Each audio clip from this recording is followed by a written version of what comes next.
Welcome in, McElroy and Cubelic in the morning. Glad you're with us. It is 7 a.m.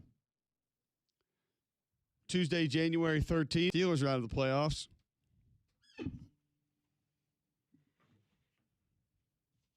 Shocker to no one. You still have the van. Yeah. Playoffs still a couple months away, though. Yeah. Playoffs still a couple months away, though. Sweet. We'll get into that. Well, maybe we'll adopt a new how are the Rangers doing? Don't know. They're going to be in? Probably. Lord Stanley's Cup? Everyone gets in. Tournament? That's true. Almost all the teams do get Pretty in. much. Miami and Indiana, the national championship game less than a week from today. Miami's 13-2, ranked number 10. Indiana ranked number 1, 15-0, 8.5-point favorite. 48.5 will be your total. You've had a little bit more time to sort of digest this matchup and begin to think about different avenues for both teams to be able to find success, maybe find a way to win. How limited is Miami's path to winning a national championship Monday night against Indiana, in your opinion? It's not necessarily limited. I mean, I think the path is pretty clear. I think they just got to muddy everything up and just physically pound some folks. I mean, that's really what it's going to have to come down to. I mean, maybe with blunt force trauma, you can eliminate some of the RPO efficiency. You can get in the lap of Fernando Mendoza. Like, all those things are possible. I'm just not super confident that it's going to happen for him. How much of that can Indiana do to Miami? Because I've had a couple of people, friends of mine, that are somewhat in the business and whatnot, and they're a little surprised at what they see from Miami when they watch them, how physical they are, hadn't paid close attention. And my immediate thought, Greg, is, well, Indiana can return a lot of that favor as well. I don't see Indiana just getting bullied, but I also don't know if they can necessarily overpower Miami. That's not going to take place either. So how far can Indiana go to match Miami's physicality, in your opinion? I think Indiana is a pretty physical football team. I mean, I just don't know if there's anyone that's as physical as Miami. No, they're the most physical team I've seen this year. I agree. And that's at both lines of scrimmage. And I think some of that, too, is not just the individual players with how they operate, or you watch this guy or this double team or what they do. It's the overall team mentality. It's the fact that this is who they want to be, and they want to live in that neighborhood almost every day. Yeah. I just don't think a lot of teams act that way on a very consistent basis, and that's what I think really separates from Miami from a lot of other folks. Well, that coupled with the fact that, like, they can play on the perimeter, but they almost refuse to. I mean, I think they're probably better on the perimeter than you want to be. Like, they want the game to be disgusting. Like there's very few teams, like, if the game starts to go in a different direction, there's very few teams that are like, no, come back. Right. You know, like, that's kind of what they are. So they just really, really want to junk it up, which is great. I mean, it's all well and good. It's fun. I mean, they're Iowa with real skill. Yeah. No, that's actually a good comp. That's how they think, that's how they act, but yet they can go be an air raid team if they have to. Yeah. If they wanted to be. From a personnel perspective. And yeah, not how much of this is staying with their plan? Because we've seen Shannon Dawson a couple of times get cute, maybe less times in each game. And then as I tried to explain after their last win, I almost began to understand a little bit of why. Because it felt like it was complete domination against Ole Miss of all the ways that we've been describing. Yeah. And then you look up and it's like, y'all are up by 4? How? Right. Because it felt like it was 17, 14, whatever it was, 17. I can't remember, but it felt like it should have been 37-14. They can't. They're not a team that I don't feel like they're a team that can really run away from you because they just make too many mistakes. Like, they get emotional. Like, they get a lead, and then all of a sudden they almost 2 targetings. Yeah, they just get too excited. They're like they get too much swagger, and it results in some dumb mistakes that lead to the other team hanging around. The advantages begin to work against them. No, yeah, it's just like they're not a team that just plays the next play. Like, they're a team that wants to kind of twist the knife. You know what I mean? Yeah. Like, which I don't dislike it. It's just they can't help themselves from time to time. Right. It's going to be a fun matchup because both of these defensive lines can get after you. Both of these offensive lines will get after you. Execution will be at a premium. Big plays, whiffs, swim moves, rip moves, guys, defensive line stunting, pressures that are missed, picked up. It's all going to we're going to be living on the edge of our seat here because one or two of those big plays that are either not picked up or a guy's run over and then make a play in the backfield, those are going to be huge. Yeah. Do you anticipate a lot of explosives in this game from either team? Not particularly, no, because even if you look at Indiana, like they do have the possibility of explosives, but Miami is not an explosive group. Miami, as far as overall team speed, is not great. They're very strong, they're very physical, but they're not a team that's real crazy athletic. Sure. They are, but they're not relative to what you would expect from Miami. I think kind of the same for Indiana. Like Indiana is very, very solid. They're not outrageously athletic. Like I think their two backs are really athletic. I think their slot receivers are really athletic. I think the rest of their guys are. I think Becker is really athletic, but Surratt wins with strength. Which is he nothing may wrong have the with. strongest hands I've seen. Yeah, there's nothing wrong with winning in strength. It's just like if you want to break the game open, you need a couple guys that are like, you know what I mean? And that's not really what they are. Who needs to keep it reeled in the most when you talk about taking those chances, taking those shots? Because I think that's one of the big advantages that Miami has had is that they haven't necessarily put too much of the game in Carson Beck's hands. They haven't asked him to go out and win them a bunch of games. They haven't said, hey, you need to go out there and pitch the ball around, throw the ball downfield, push it downfield, take the unnecessary risks. Not that Indiana has by any stretch of the imagination. Mm-hmm. A lot of stuff that they hit is by design, not necessarily by chance or high risk. Who needs to be more of that, and maybe who needs to be more careful, more cautious of you don't have to go out and do extra when it comes to that? I ask these questions because I find myself wondering. I don't necessarily know yet. Who needs to be higher risk in this game? Because I'm like you just said, I think Miami can sit there and just play their game and probably be okay. But then if Indiana goes out and says, no, if we find some one-on-ones, we're taking them. And we might take a few more than normal. Yeah. Because like you said, we think Miami will be over-aggressive at times. We think we can catch them slipping a little bit. And we think if we move the pocket, they'll get out of their rush lane. Whatever it is, we're going to take a few extra shots. Or does Shannon Dawson sit back and say, we think these two guys are gettable. We're going to go after them because we hadn't done that this whole playoff, and now here we go. Now, still don't want to see Shannon Dawson, flea flickers, double reverse, reverse screens, screen passes. I don't mean screen pass. I mean throw a screen, then throw a pass off of it. Like I don't need all that because we've got it at times in this playoff. But who needs to maybe be a little more high risk to find more success? Yeah, I think it's If I'm Miami, I'm going to sit here and say, if you look at this defensive line, they don't have a lot of guys that are going to be playing in the NFL. They have a really good scheme, but there's not a lot of NFL guys up front. And we have at least 2, probably 3, and if maybe 4 NFL offensive linemen. I don't personally think the left tackle is an NFL guy. A lot of people do. So we'll include him in there. I don't know how you assess. Look how big. Yeah. Look how long. He's 6'10". Works for Dan Skipper. Yeah. In a auxiliary role.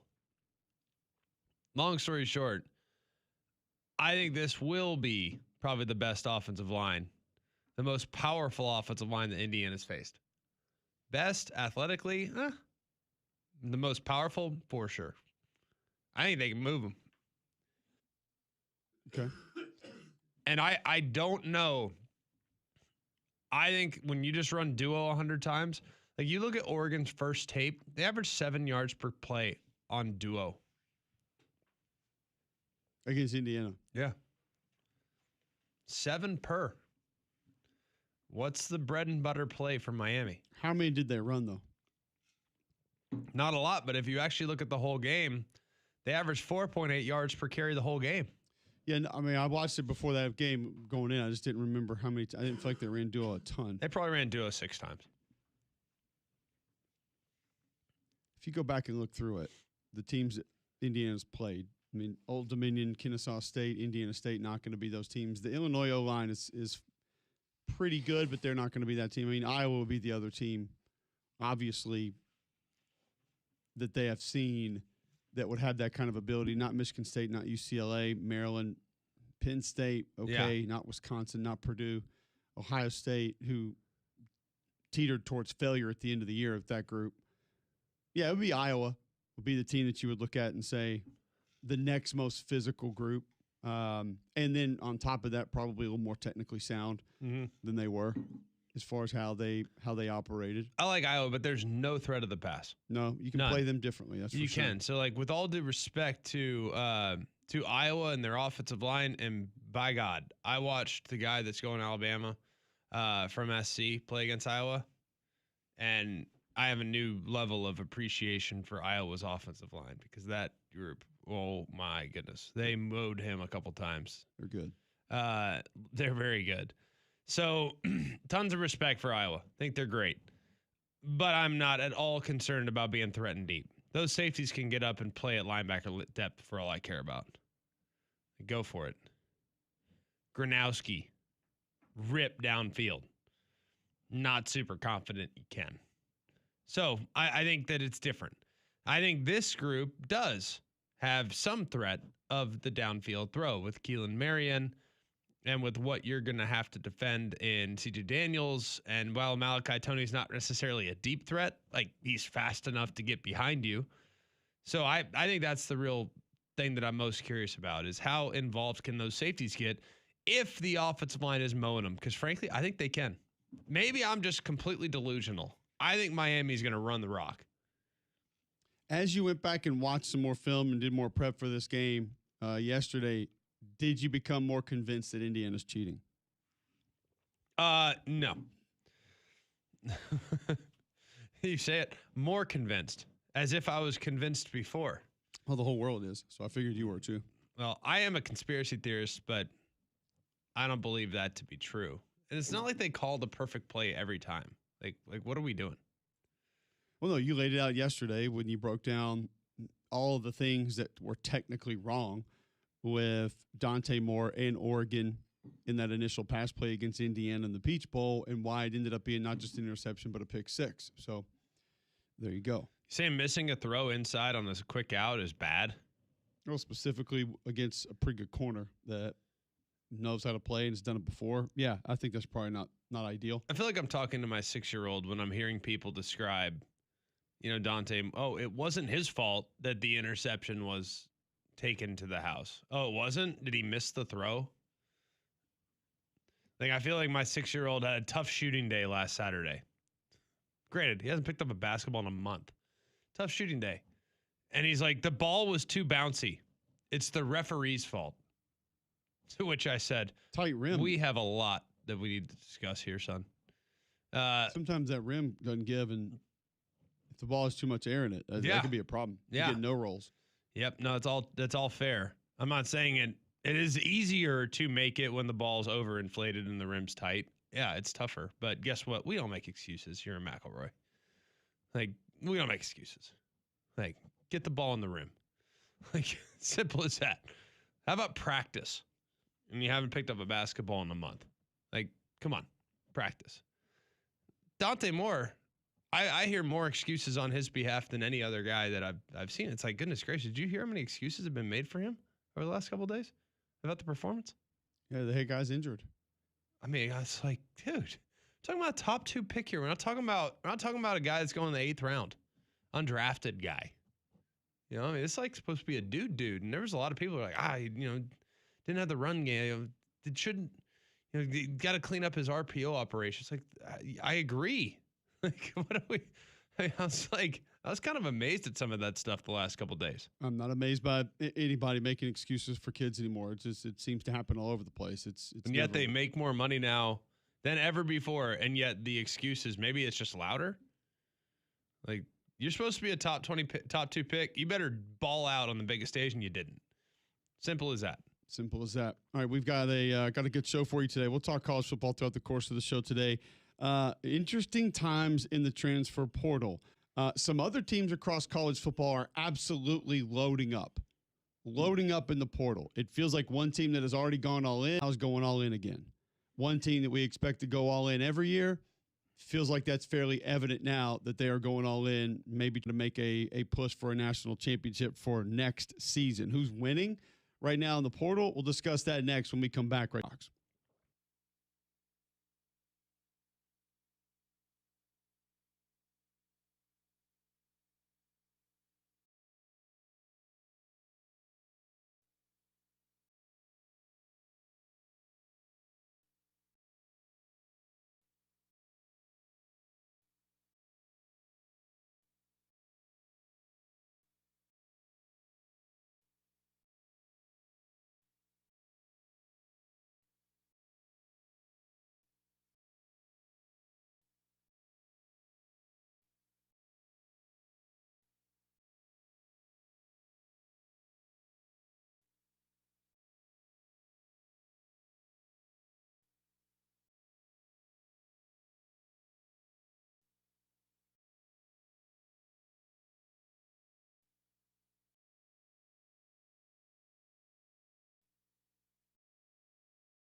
I almost want to talk about that on the show, but then I realize it'll just open the floodgates, so I'm not going to do that. Oh, I can press dick really fast. So don't sweat it. Is your then I don't want to do that. I'm going to have to just change my name. I'm going to go by G. McElroy. Go by Meg Grackelroy. Meg Grackelroy. Dat QB12. QB1 in 09. I get more requests with that name. Yeah. RTRMFER. I mean, but what you did lay out there is wild. I'm just thinking of the folks that are out there doing that. And just, okay, good for you. I respect it, I guess. All right, sticking with the national championship game for just a moment before we move into the transfer portal, have some discussions around that. Do you have questions? Kurt Signetti, Indiana head football coach, on the challenge that he believes his team will face against Miami. A huge challenge against a great Miami team. Very impressive, really, in all three phases. A lot of twitched up athletes playing fast, playing with a nasty edge. Coach Cristobal's done a great job. Offensively, quarterback Carson Beck really playing well. Receiving core impressive, offensive line veteran impressive, running back over 1,100 yards. Defensively, really shutting people down, creating turnovers, creating havoc up front. The two ends are a big challenge. Corey's got them flying around, and their teams are good. So, be a great challenge. That's Curt Cignetti on the challenge that he faces with the Canes. Also, now that apparently it's unfair how old his team is, he had to respond to that in yesterday's presser as well. No, I think it helps us a ton, but that's what we would look for too. When I came, it was a quick process, a 3-day hiring process. And when I got here, we had 10 offensive starters in the transfer portal, and we had one returner on defense. So we were down to 40 scholarships, by day 3. And so, we needed to hit the portal hard. And, we signed 22 guys that had all been 2-3-year starters with consistent production. I knew we had flipped the roster. And then every year, as your high school recruiting builds up, you kind of start to wean down a little bit. So you'll never be at a point where you don't engage with the portal. And, this year we'll take a few less than we took last year and the year before. But I think getting older, mature guys that, I'm not bringing them in if they don't. It's an asset. All right, that's Curt Cignetti on recruiting older players. And I still find it very difficult to come up with the reasoning that people are upset about this, frustrated with this, mad about this, making excuses for this, as if you didn't have that opportunity to go out and do it. Do we think your coach didn't think that was an advantage? To me, did it not satisfy the fan base to not go get young 5-star, 4-stars? Yeah. People want Keon Keeley over a guy that's like really good.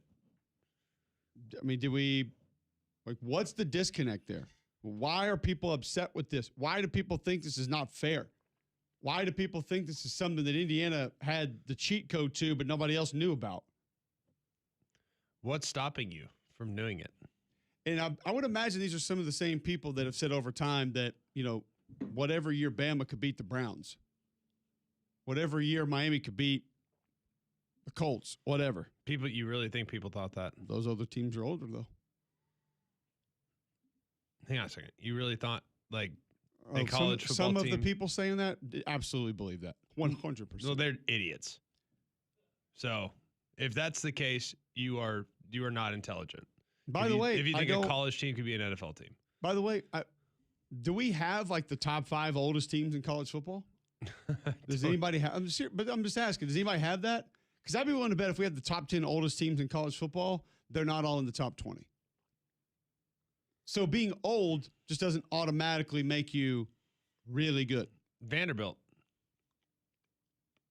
I mean, yeah, I realize their quarterback's older. The whole team. O-line, D-line, all old. Okay. Doesn't matter. You got to have the right old guys. Not the best I've seen, by the way. Solid. Pretty good. Yeah, good group. A lot of others I'd choose ahead of them. 100%. You got to have the right old guys. You can't just say, oh, he's 23, we'll take him. It doesn't work like that. You got to find the right guy. Yeah, it's how would Diego Pavia play in the Texas Tech's offense? No, in the culture at Indiana. All about me, flashy. I think you could even go like, how would he perform in Oregon's offense, Texas Tech's offense? I'm not worried about the style fit. I'm talking specifically at Indiana because everyone's going to be copying Indiana. What does Indiana have that nobody else has? Selflessness across the board. Across the board. And even if there's guys on that roster that are selfish, you would not know. They are the most team-oriented team I've seen in college football in a really long time. Every receiver gives every other receiver their flowers. The quarterback doesn't want anything to do with holding even the Heisman Trophy. Like, pass it around. The defense will intentionally take themselves out of plays to open things up for another guy. Like, they are the most team-oriented team. There's not one sliver of selfishness that shows up on the tape. And in spending a week with them, I have yet to find 1 ounce of selfishness on that group in general. Not a lot of teams are going to bring that to the table. So you can tell me they're 23 and whatnot. I could care less. Tell me about the actual personalities on the roster, because that to me is what's most impressive here. It's not about the talent. It's not about the other stuff. It's about the personalities on the roster. How did they get the buy-in? And it's not because they're 23 years old. They got the buy-in because they go and get the right guy. And Curt Cignetti has a very simple process when he's evaluating players in the portal, in high school recruiting. What kind of guy are you? What are you like as a teammate? And if you have any ounce of selfishness whatsoever, you're not for us. And it's okay. There's plenty of places where you can go play. You want to make it about you? Go for it. You want to go sell Lank t-shirts before the Rose Bowl? You can do that. You're just not going to do it in Indiana. And why do you think they're good? Where's Mendoza's clothing line? He doesn't have a logo? Yeah. Where's that? Like, the guy's authentic. The guy's real. Unlike people at other places. Like, what? Like, answer me that. Where's his logo? Where's his? Is he selling? I haven't seen it yet. I hadn't seen it either. Was he selling Lank paraphernalia before the Rose Bowl? Mendoza? I feel like that would be. I don't think that would work for him. No, he's updating his LinkedIn profile and does Elijah Sherrod have shoe deal? Is he selling sneakers? Does Charlie Becker have a podcast? Hadn't seen it. D'Angelo Pons surely No. has a YouTube show. Uh-uh. Where does Roman Himby stream? Not sure. Got it. I can tell you this, though. They all want to win. They all love ball. Ball is most important. And they are all now winning at a high clip. Like, evaluate the guys.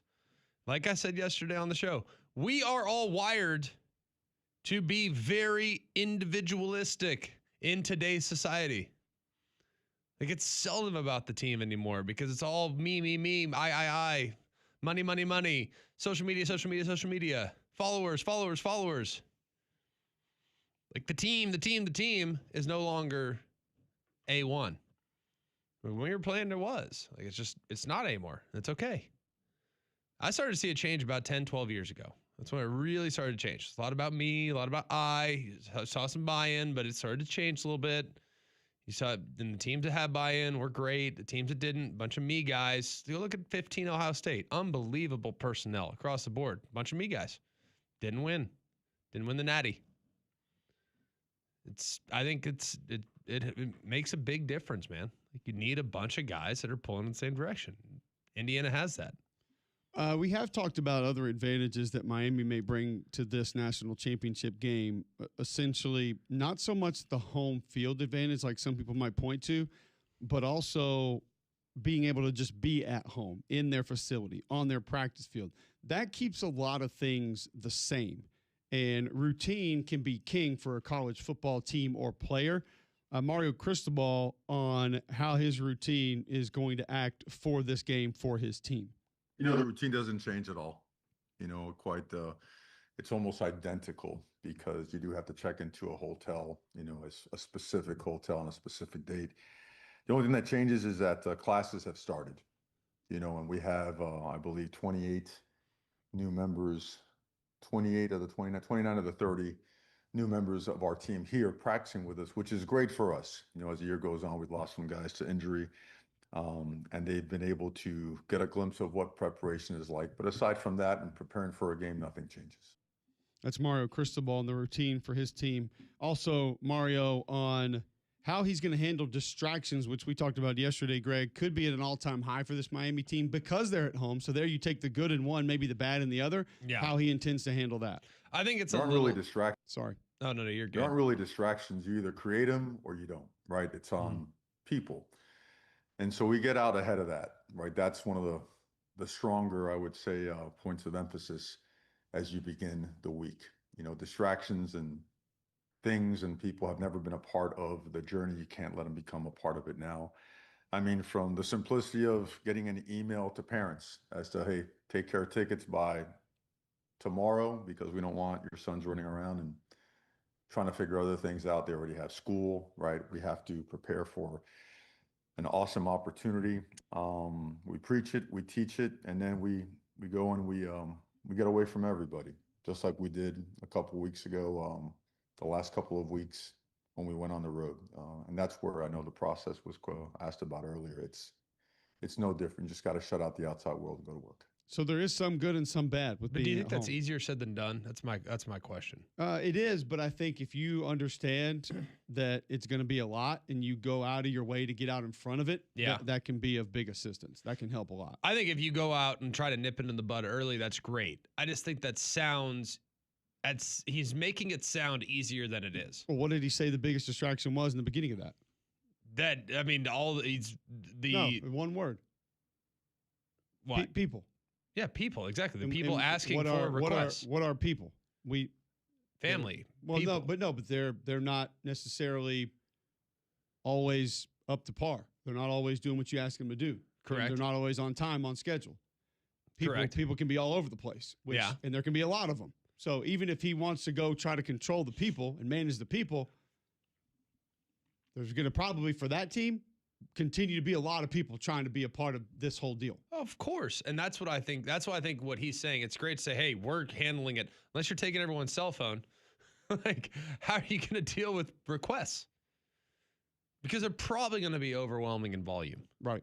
They probably are. And just that's the reality of the circumstances. If Alabama, and we lived this, oh my gosh, we lived this in 2017. The most requests I've ever gotten, ever, for championship tickets was in 2017. Why? Because Alabama was playing for the Natty in Atlanta against Georgia. 2017 title, so it would have been January of 18. Most ever. And I wasn't even on the team. I can't imagine what it was like if you were. You know what I mean? I'm sure that's just a really, really tough thing to deal with. So I don't know. I think that's going to be hard. Yeah. I think that adds to the challenge for Mario Cristobal. It could I'm with add to you. the environment. It could be beneficial. It's nice to have familiarity with your own facility and all this other stuff. And it feels routine, like you've gone through it a million times, and what you want to do when it comes to playing in a big game like this, make the main thing the main thing. And it's easier to do that at home and all that other stuff. But man, alive, I just feel like, and this is like one other, tell me a team that has more bandwagon, like momentum than the U. When they're hot, USC would be the only one that's close. close, agree. Big city, but comparable. You know what I mean? Like when they're hot, it's like, I think their fans, they almost admit it sometimes. Like no, they totally are. They're, Like they're it's a not. momentum program. And I think there are other programs that we might not notice that are this also. Like I think LSU is this, but they also have a much bigger foundation of just hardcore fans that are there no matter what at their foundation. Right. USC, I think, is there a lot. I think Texas has a lot of this. I think Notre Dame has a lot of this. But Miami is the standard for this. Like, Correct. they are the statue for this. And I think most of their fans will excuse it because, oh, well, if we're not winning a ball, we had 30,000 people at our game. We're South Beach. The beach is right there. It's sunny. We gotta ride bikes. Correct. It's look, not. Look how many pretty girls. It's like they got all excuses for the Dolphins, Correct. the Marlins. Culturally, in places like LA and Miami, college football is not first. So it makes sense. Like, it's okay. There's nothing wrong with that. There's a reason why, it's not like there's a reason why Northwestern is not packing the stadium with 110,000 people every week. Like, it's in big cities, college football culturally is not first, and that's okay. Nothing wrong with that. It's one of the many activities you have access to, but it's not first, and that's all right. But I think I think Miami is probably the best example of a place, and I've seen it when Mario. We called the first Florida State Miami game when Mario got back to Miami, and I'm telling you, there was not more than 12,000 people there. Florida State.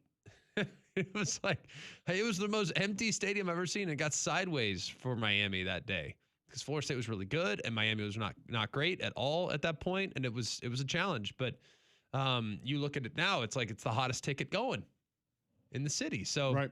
it's understandable. It's completely understandable. So I just feel like for this program in particular, it's a little bit more distraction. I think that they have one massive advantage that could help them. And as you just stated, one massive disadvantage. And I think if you're Mario, you hope it kind of meets in the middle. And then that sort of washes itself out and you begin to just focus on the game and you're dialed into the game and you go out and you decide it on the field. And none of the other stuff really truly gets in the way as a bigger advantage or a disadvantage. Sure. Maybe the tweet of the day coming in from Thor Burke at Thor WDE 7 minutes ago, tweets at Mac and Cube. We can always be a part of the show there. BYU has players going to 2-year missions a lot of times, so they have older players. Why aren't they winning natties? Some people think they should have been in the playoff. But I think Thor's point would be they've been doing this for decades.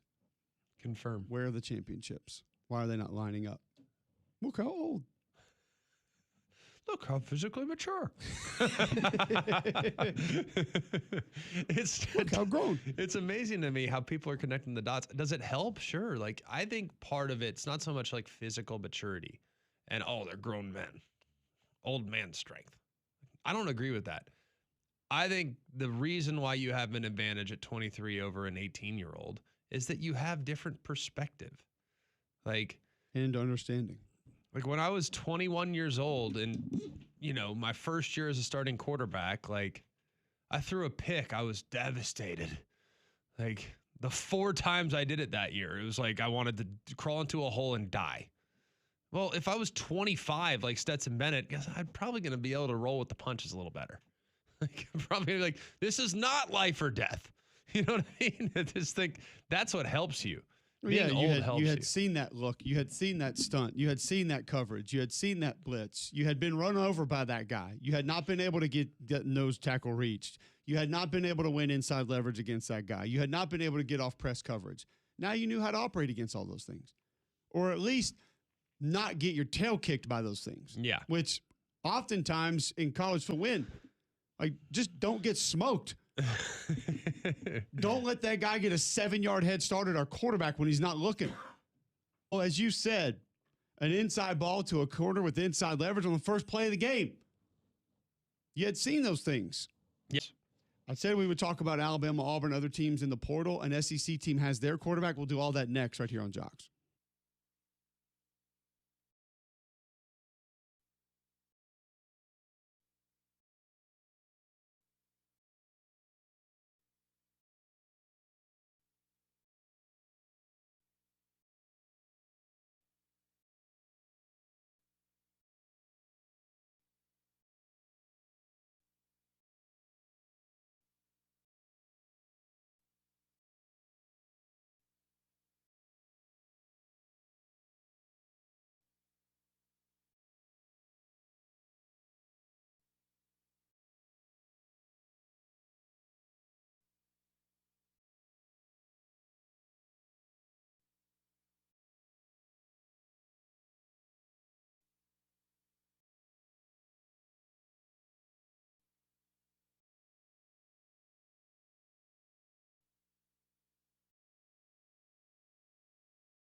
Welcome back in. McElroy and Cubelic in the morning, 7:40, January 13th, right here on Jocks. We're going to continue talking transfer portal, continue talking college football, the national championship game.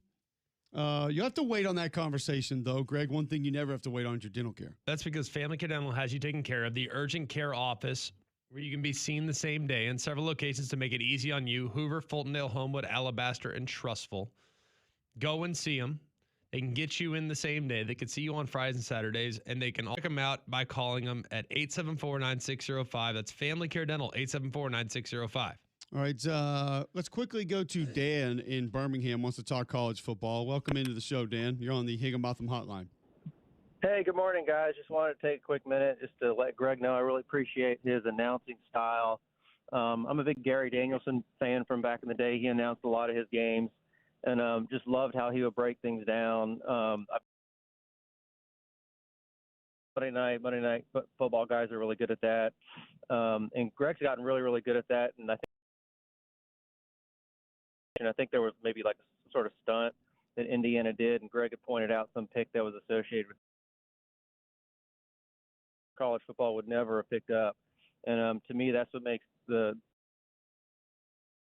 good ones, and Greg's quickly becoming a great one. So just wanted to kind of give him an attaboy, let him know to keep up the good work, and I really appreciate that kind of thing. Appreciate you, buddy. Thanks a lot. It's fun. Dan. It's really fun. Love what we do, and very, very grateful to be able to call it on big stages, man. Very lucky. The Athletic recently had a poll on who your favorite announce crew is, and you and McDonough came in second in said poll. Oh, nice. Just behind Fowler, Herb Street, and Holly Rowe. Love it. So, and I guess that was a big jump from last year. Ah. I don't remember where it was last year, but Chris Vanini with The Athletic, if you're interested in seeing this, you got to have that out. The you best gotta have college good football games. announced teams based on more than 3,500 responses from Athletic readers. Athletic readers. You got to have good games. That's the ticket. Fowler, 32.3%. Ewan McDonough, 17.4%. Next was Nestler, Danielson, Ginny Dell. Then Gus Johnson, Joel Klatt, Ginny Taft. Noah Eagle, Todd Blackledge, Catherine Tappan. Followed by Tess Palmer, Katie George. Followed by Benetti, RG3, and Alexa Landestoy. Landestoy. Stumpy wants to chime in on college football over in Georgia. Well, thanks for listening, Stumpy. Yeah, thanks for having me on. I just being former college football players and played for some great coaches, been some great programs. There's a lot of universities hiring general managers to oversee the football program. I just wanted to get y'all's opinion on what y'all think of that concept infiltrating into college football. Well, it's where we are now. It's becoming more and more of a business. Players are now paid. Players have the ability to move at almost any moment during the course of the calendar year. And I think it takes more organization. More hands have to be on deck for more things. The coaches honestly do not have enough time in the day to do all the things that are required. And I think the main role of the general manager can be different for different teams, but more than anything, having an understanding of who you need on your team, who's probably going to leave your team, and who are the feasible replacements that may be available for your team. And these guys are using AI. These guys are hiring personnel departments. There are a lot of different ways that they're just trying to siphon through information to then go further in making decisions. Now, some GMs, they just might be the money guy. And when a player comes to head coach and says, Coach, so-and-so at other school that plays my position, that doesn't play as many snaps as me, is making $100,000 more. Why? And head coach can just say, yeah, you need to go down to Greg's office and talk to him because he would love to help you with that. And I'm sure he can get you what you need. I got to get back to game planning. But I love that you're here. Thank you. And You're the best. And then coach isn't the bad guy. Correct. It's a shield. Yeah, or we need 4 new starters on our offensive line. I have no idea who's going to be in the portal. And I need to know what guys, when they hit the portal, out of the 751 offensive linemen that go in, do we realistically need to spend our time on recruiting? Because if you start once they go in, you're probably going to miss them because most of these recruiting circles, these recruiting stages, I guess, Greg, after a guy who's a portal are what, 2 days? Oh, at most. And that's with visits. In some cases. So you just don't have the time to do it all. No. But I mean, tell me a school that isn't utilizing some type of GM at this point. Georgia, Indiana. But they still have guys that do something similar. Yeah, I mean, they just have don't maybe have a guy not the that they call title. that. Yeah, maybe not the title, but they have someone that's filling that responsibility. You have to have it nowadays. There's too many guys. And I think the GM, and like we talked about this yesterday with Indiana, like I know that Signetti, because he told us last week, I watch every single guy we contemplate bringing in, every single one. I sign off on that one person. And yes, he's a go. No, he's not. He's a pass. But I think the GM, whatever role that GM plays, whether he has that title or not, he is probably sifting through hundreds of other guys before he presents one to the head coach. I mean, I think that makes sense. It takes a lot off your plate from a personality standpoint, but yeah, the GM probably has to be the hardest working guy in the building when it comes to talent evaluation consistently over the course of an entire portal season. I can't imagine how many guys they're watching. I mean, it has to be absurd how many guys are watching. Insanity. And you probably want a football guy watching that has an idea what they're looking at. So it can be very different for different teams, but I don't think any of us here would push back on college football programs going that direction because of how greatly that position is needed in so many different facets. Yeah. And we're not going to argue with it should be 20% this, 80% you feel like you need it the most. We'll continue that conversation when we come back. Before we do that, you guys probably are aware that flu season is here. Cleaner removes up to 99.9% of airborne particles, including those that cause virus. 100 times more effective than standard air filters, 8 times more effective than HEPA. Find a dealer near you at train.com. It's hard to stop a train. We'll take a look at the portal.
In response to one of the tweets coming in about Greg's crew being ranked Tylecast forum, column, poll, Big Ron tweets in, sideline reporters are almost useless.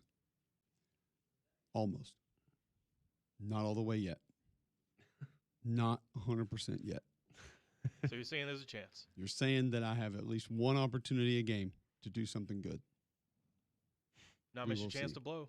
Hey, I said we were going to go into Alabama and Auburn in the portal. I'm going to bump that. We're going to get to it later in the show because I absolutely love this tweet that's coming in from Scott Cockrell. Before we get to Scott Cochran? Cockrell. Ah. Rocker RTR. Before we do that, I'll get to Game Day Men's Health. You guys know if you're feeling on edge, lacking sleep, lacking energy, Game Day Men's Health wants to help you. They can do it today. Sign up for the free consultation at GameDayMen'sHealth.com. Free PSA test, free testosterone test. They let you know where your overall health stands. Multiple avenues that you can go with them to help you. And you can save 10% on any of the services that they offer right now by mentioning Mac and Cube when you walk in the front door. Go to GameDayMen'sHealth.com. Locker room environment, great people, cool people. Not going to try to push you into things that you don't need. Holistic approach to health and wellness, minimal upfront cost and programs they offer, now open in Trustville. GameDayMen'sHealth.com. Just go sign up for the free consultation, see what they can do for you. I have actually had this conversation with multiple people of when, if, is this going to happen? Scott Cockrell tweets into the show, how close are we to seeing entire offensive lines transfer as units for a package deal? That would be awesome. Would you be on board with that? Yeah, the problem is... Only if they're Joe Moore. Problem is, the only type of groups that would do it would be like one that's in Indiana right now, right. And they're not constructed that way. No. Individually, that's not how they're made. But if you think about the intrinsic value that would come with that, even 4. Yeah. 3 that had played significant time together. And I wanted left tackle Greg McElroy, and he said, not unless you bring my guard, Saber, and my center, Cubelic. Like, well, all 3 of us will come. And you don't have to pay them what you're paying me, but you got to get close. And you put all 3 of us next to each other, we think we can be a hell of a lot better. Which, by the way, you probably could. Probably. But answer me this. What individual football player is wired that way right now? That's not many of that. There's not a lot of that going on. I mean, I think it's great in theory, but it also is like scheme fit and all this other stuff. Like putting together. What's amazing is you can have a great offensive line one year with the same 5 guys that come back the next year and they're not as good. We saw that with Oklahoma State 2 years ago. They had a 1,500-yard Doak Walker award-winning running back, brought back all 5 offensive linemen and their running back. And they could not run it out of a wet paper bag the following year. How is that possible? That I don't know. We've seen multiple instances of that. We've seen it happen in season. Yes. Ohio State, Great first 3 example. weeks, last 3 weeks. I remember one offensive line we talked about in the offseason that was supposed to be a lot better this year because they got the number 1 tackle in the portal. And they had returning starters, other spots. They also, had brought in one of the top quarterbacks in the portal and one of the top receivers